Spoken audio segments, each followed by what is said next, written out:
Welcome back. What were we doing? Kei-chan, why did you suddenly decide to call and ask about Rika-chan's house at a time like this? That's right, we were going to Rika-chan's house. Mion asked me the same thing I had trouble explaining to Lena. Would it be weird to call it a premonition? I couldn't quite tell because it was dark, but I thought I could see Mion smiling very ambiguously. I definitely understood that she wasn't convinced though, despite the darkness. Well, I had this bad dream while I was snoozing and I couldn't get it out of my head. So, did Rika-chan get kidnapped in the dream? Well, It was more of a vague feeling sort of thing. If Rika-chan had answered the phone, I would have called you and Lena after that. Lies smoothly babbled out of my mouth, makeshift though they were. I mean, smoothly is being generous. I was lying because I thought telling them that I was connected to Shion would be like silently admitting we'd stolen into the ritual storehouse together that night. Mion didn't press me any further. I don't know whether that convinced her, or maybe she figured that making sure Rika-chan and Satoko were safe would be faster than making an issue out of it. I felt relieved and immediately a little guilty. Mion hadn't really been acting any differently these last few days, but I'm still trying to distance myself from her for some reason. It was only because of what I heard from Shion and Oishi-san, that she was the successor to some kind of super extravagant gang family. That's one way to describe it. Super extravagant gang family. No. Was I just trying to force myself to forget? Don't do that, Keiichi Maebara. Wasn't it Mion who was the first to ask about the night of Watanagashi? In such a harsh tone at that. Have I already forgotten the terror I felt? At the time, Mion looked like someone different from the Mion I knew. Ooh. When I think about that Mion, then Shion and Oishi-san's descriptions of Mion made a tiny bit more sense. That's it, isn't it? If it wasn't for how she acted that day, then I wouldn't be feeling this way towards her now. What on earth was going on with her back then? I was conveniently thinking only of everything she had done after that, while disregarding the very first thing, the thing I should have been looking at most, wasn't I? Mion was pedaling her bicycle in front of me, her long hair fluttering in the wind. No matter how long I looked at her back, it never gave me answers to any of my questions. Well, no, it's a back. We went all the way to the stone steps leading up to the shrine grounds. Of course, we weren't going to want to haul our bikes up there. I get what they're saying, but that's a really weird way of wording it again and very difficult to say out loud. So we parked them beside the staircase instead. So this is the Furude Shrine. Everybody comes and goes as they please, as if it were a park, but this place is actually a grand estate owned by the Furude family. So the entire shrine is private property. It really makes you feel the passage of time. Wait, what? Again, I know what the Japanese phrase is, but it's such a weird thing to say there. How does looking at a shrine that is private property make you feel the passage of time? Indeed. 10 or 20 years ago, it would have looked the exact same. Then wouldn't that mean that the Furude family is really old, with a history going back for generations? Yeah, they're gone. That's odd. These things happen. Lena said something clearly disquieting, so I ran over to her. What's wrong, Lena? Rika-chan and Satoko-chan always leave their bicycles here. See? They're gone. I took a look around. Indeed, there were no other bicycles aside from the ones we'd taken to get there. Couldn't they have parked them somewhere else? Could they have brought them up the stairs? I am not carrying my bicycle up and down stairs like that every day. Those girls couldn't do that, Keiichi-kun. Just as she said, I couldn't imagine Rika-chan and Satoko lugging their bikes all the way up there. We hadn't yet knocked on Rika-chan's door, but reality was already sparking some ideas that weren't what you'd call good. Maybe they were just parked under some trees and we hadn't noticed them. I refused to believe that not being able to find their bikes here was proof that they'd disappeared. Let's go. The only way to be sure is to check their house. We all nodded and dashed up the stone steps. We passed through the red arch and came out onto the shrine grounds, which was covered in neat gravel. It was so quiet here, as though the Watanagashi festival had never happened. So, where's the house they live in? Over here. Come with me. Then I took the lead and sprinted off. We went towards the assembly hall behind the shrine, then looped around behind it. In the darkness of the night, we found a small prefab 2-story shack that looked like a warehouse. That is a tiny house. The lights are off. Are they sleeping? Well, I mean, it's midnight. I'd hope so. Let's knock. Lena and Mion neared the shack, which didn't really look like a place people would live. They had such a beautiful shrine, so I figured they'd live in an equally beautiful house. It was far from what I had expected. Rika-chan! Satoko-chan! Are you there? Lena shouted up towards the second floor. Her voice was restrained at first, but it steadily grew louder. No answer. Uh-oh. In fact, there wasn't any sort of activity in the house at all. They might be sleeping. Let's wake them up. Mion banged on the shutter with both hands, and the loud sounds echoed into our surroundings.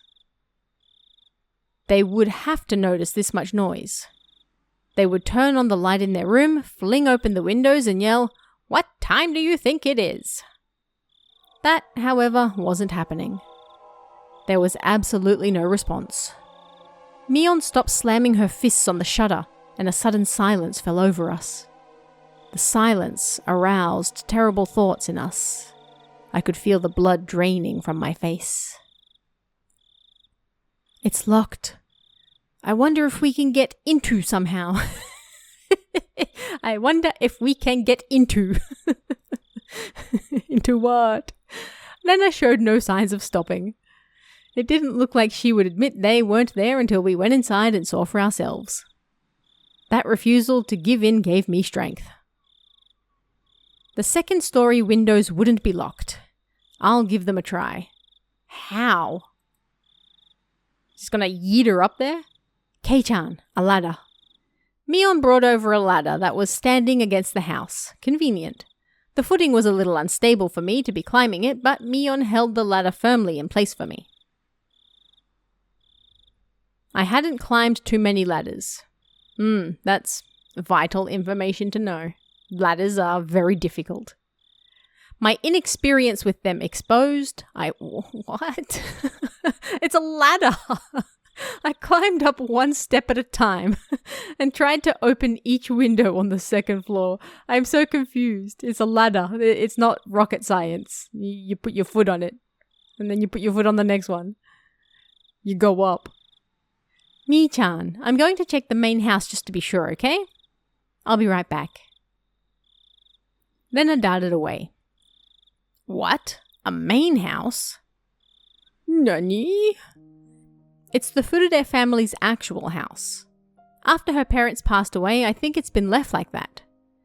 Ah, right. Rika-chan's parents. They passed away, huh?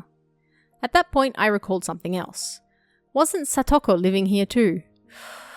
Oh, I don't understand.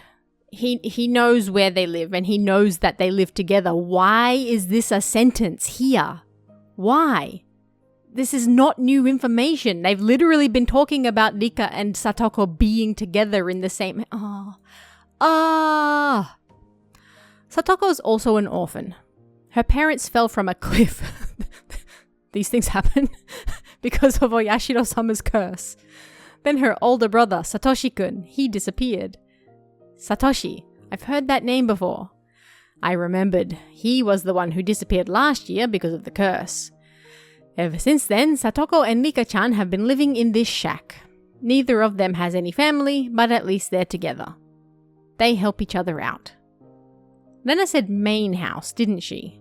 Wouldn't it be easier to live there? The curtains were drawn, so I couldn't get a good look inside to see, but 2 young girls living together seemed like a pretty tough life. I think she tried that at first. She said it was hard though, because it reminded her of her parents. I had no idea. I feel really bad for them. They were normally so cheerful at school that I never even realized an atom of this. An atom. Rika-chan and Satoko-chan, they have it hard, huh? She's cursed. Huh? Suddenly, Mion said something in such a low voice that it sounded like she was really cursing someone, and I didn't let it slide. I turned around on the ladder to face her and asked again, Mion, what did you just say? I said, she's cursed. Mion, still holding onto the ladder, brought her head up to look me in the eyes. As soon as our eyes met, an absolute zero jolt of electricity surged through my body. What does an absolute zero jolt of electricity mean? Why is it an absolute zero? Mion's eyes clouded over, and within them boiled and bubbled a stew of chaos. Indeed. They whirled around and around like a raging sea, and bubbles floated to the surface. I had, at some point, been trapped on this ladder, like being cornered on a dead-end street. Mion, why are you making that face? I intended to follow that up with, you're going too far with this joke, and gave her a forced smile. However, on such uneven footing as I was, the only thing that came out of my mouth was a hoarse groan, as I desperately struggled to not let nausea overwhelm me. Satoko Hojo. She's been cursed by Oyashiro-sama. Mion answers with a response to something I never asked, as if replying to somebody else's question. The only people who fell from the park observation platform were her parents.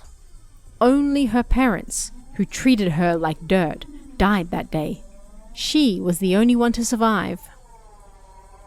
Then she was sent to live with her aunt, who treated her cruelly, and the aunt was killed on the night of Watanagashi by some deviant, who beat her to death so violently her brains were everywhere, and her head an entirely different shape by the end of it. Well, thanks for that. Then Satoshi-kun, who always protected her. He suddenly disappeared on her birthday. Someone made him disappear, even though he wasn't abusing her. The police judged him to have run away from home, but Satoshi-kun wasn't the kind of person who would do that. He was always earnest. He would never ask for anyone else's help. He would always drag himself through everything with hard work alone. He worked so hard he nearly ground his bones into dust. Don't we all? All for his one and only little sister, and yet someone made him disappear. She was the only thing he lived for, and yet someone made him disappear. You've said that like 5 times now. Poor Satoshi-kun. He was never rewarded, that Satoshi-kun. How ungrateful that child is. She's definitely losing the plot.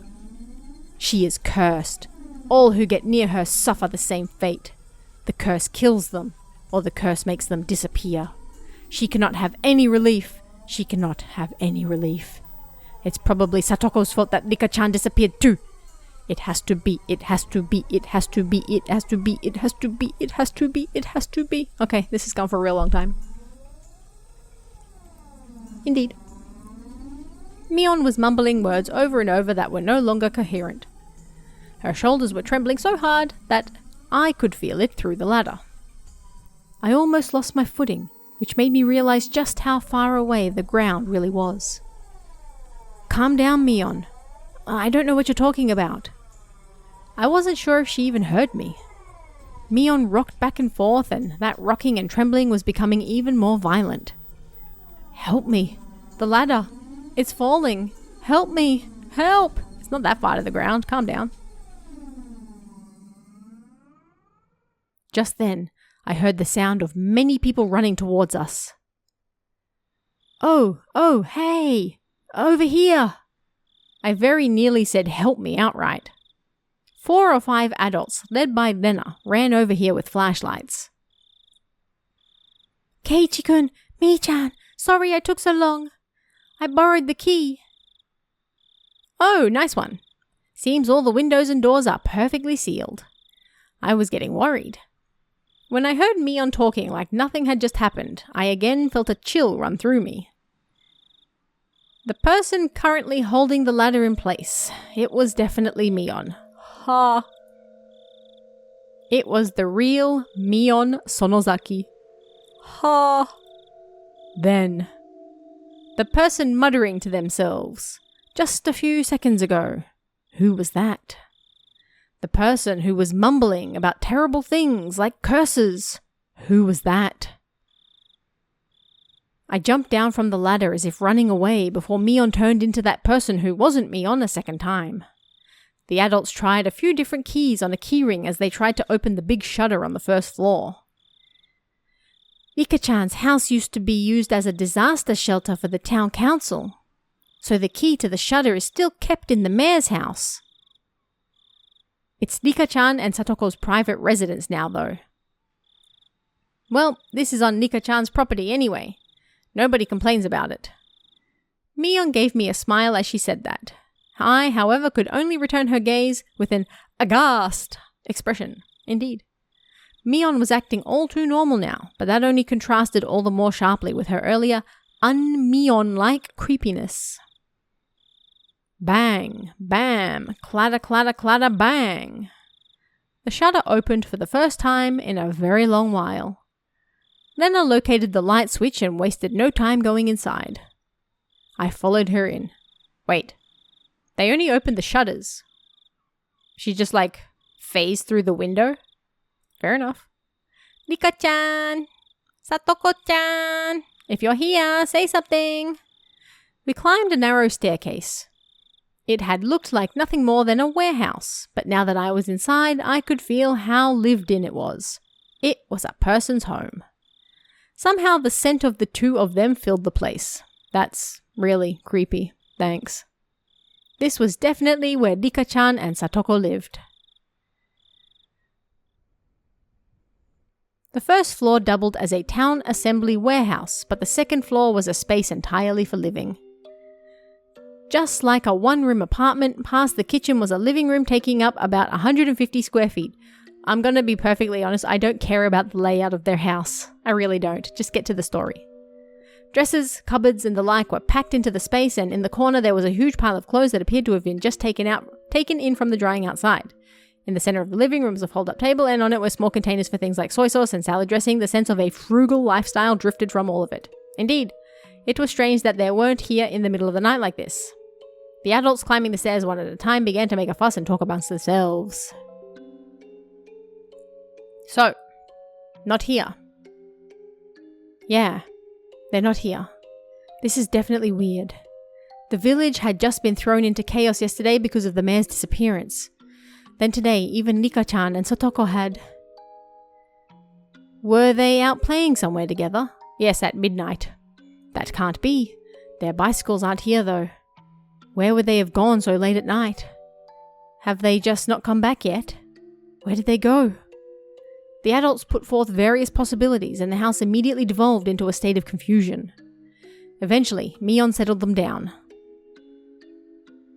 I don't want to believe it, but the mayor, Kimiyoshi, disappeared yesterday. We can't say that this is unrelated. The adults' faces paled at Mion's declaration. And Lena's did as well. Let's see. They could have gone nearby for some tea or something, then accidentally fallen asleep. These things happen. Whoever invited them might just not be able to wake them up at all, too. Let's eliminate that possibility first. Makino-san, please go around to the houses near the stream. Keitaro-san, go look near Ojaga Lake. Okamura-san, you... Mion promptly gave directions to the villagers. The adults followed them without hesitation despite her age. We'll remain here and call up anyone we can think of on the phone. Okay, everyone, you have your orders. Got it. The adults all roared in reply and pounded back down the stairs below. Wow, Mi-chan. You're not only chairperson of the school, but Hinamizawa too. No time for jokes. Hey, step aside. This old man is using the phone. Mion grinned proudly, took the receiver, and got started. Nana gave Mion a trusting look, considering her dependable for doing all of this.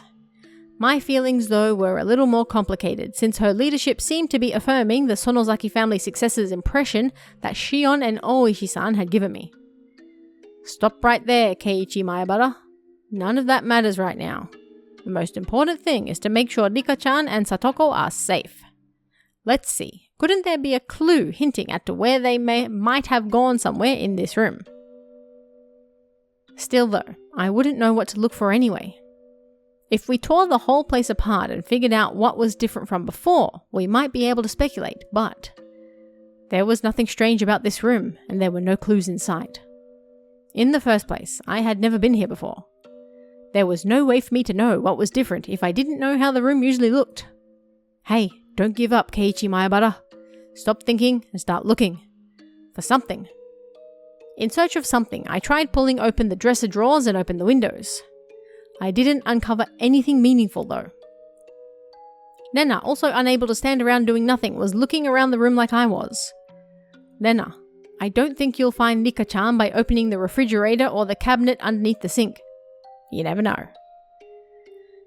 I just thought they might be hiding. Ha ha.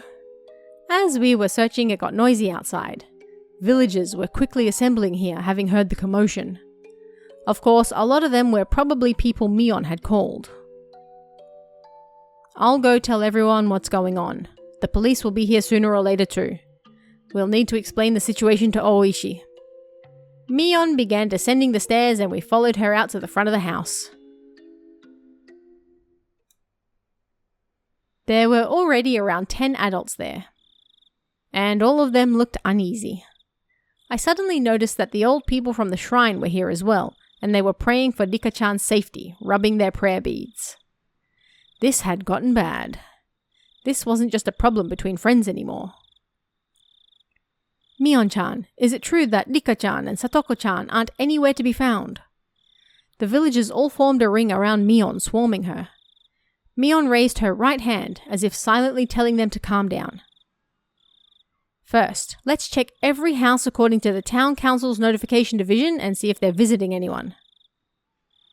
After all, they could be fast asleep at someone's house and totally unaware that we're looking for them. It would definitely be hard for someone to wake up Rika-chan if she had eaten a good full meal and fallen asleep like a kitten afterwards. Oh, that's so creepy. Why? Oh, how nice it would... Oh, no. I don't want to think about this, but it's also possible something bad has happened. Mion's face grew remarkably more grim and a wave of silence washed over the adults. We should divide up the work too. We'll go around to all the places we went last night while looking for the mayor. We'll go look around the damn construction site as best we can.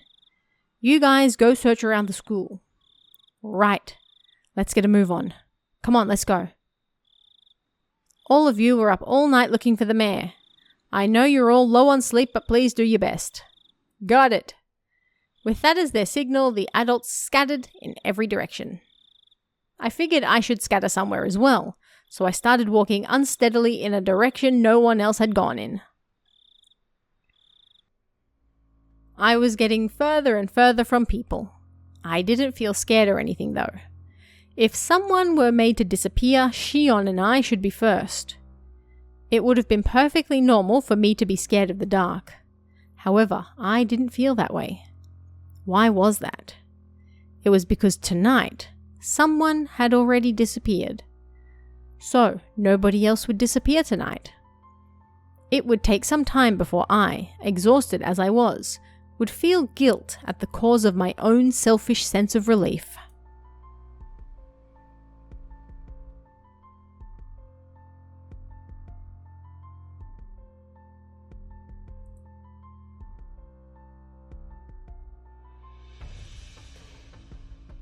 Suddenly, my vision cleared and a cold wind caressed my body. This was the hill from which you could see the whole village. Looking down from this hill, I could see lights on here and there, and knew that the entire village had awoken from its slumber. First Takano-san and Tomitake-san, and then the mayor, and now even Rika-chan and Satoko had been sacrificed, and word of it was spreading everywhere. The strength in my knees left me. This could no longer be a joke. We could have found them. Mion would have told me I was a worrywart. Nena would just be glad we did. And they would have smiled at me. My hopes disappeared as if I were awakening from a dream. That was what the view I could see was telling me. Following my knees, my arms both bent forward onto the ground, and I clawed at it with my nails. Normal human interactions. I couldn't figure out if I was feeling sorrow or frustration. Ugh, is this my fault? Yes. I couldn't endure the burden of my own sin, and I had just told Rika-chan about it. They had nothing to do with it, but Rika-chan and even Satoko had been sacrificed. It was like a cross that Shion and I would each have to bear the weight of until we ourselves were erased. Yes, indeed. Well, if I'm going that far, then the problem started long before that. My original sin of breaking taboo and entering the ritual storehouse without asking. I knew I shouldn't have gone in there from the start. Yet, I lost out to cheap curiosity. I hadn't felt so angry at myself until this very moment. There was a crunching sound. I wasn't even interested in who made the noise, despondent as I was. Keiichi-kun? Keiichi-kun? Are you okay? It was Lena. Perhaps my clawing at the ground made it look as though I was having stomach pains. Then stop acting weird. She ran over and rubbed my back, like she was trying to make me feel better. This is all my fault. It's because of me. It's my fault. Keiichi-kun's fault? You didn't do anything wrong. Please don't blame yourself for this. I could tell Lena was doing her best to choose the right words out of consideration for me. That's why I could sense her intent behind those words. Keiichi-kun, you know why Rika-chan and Satoko-chan disappeared, don't you? Is what she really meant to say. I mean, probably not, but... Because it was an emergency, Lena had ignored the reason why I wanted to make sure Rika-chan was safe, but... Now that we'd actually confirmed her disappearance, it was only natural Lena would start to wonder about why. However, with the situation having gone this far, I couldn't possibly tell her now. I didn't want to admit that Rika-chan and Satoko had disappeared, but I couldn't let Lena disappear either. Keiichi-kun, if you stay here out here in the wind. Why would you word it like that? You'll catch a cold. Lena sat down, bringing her eyes level with mine. They told us that children should go back home to sleep. Lena showed me her watch as she said that. It was long past 1 a.m. Time was passing too quickly. Had I been crawling around here for that long? If we don't sleep soon, we'll have trouble getting up for school tomorrow. Even the adults are really worn out since they were up searching for the mayor last night too. They were saying they'd break up a little earlier tonight.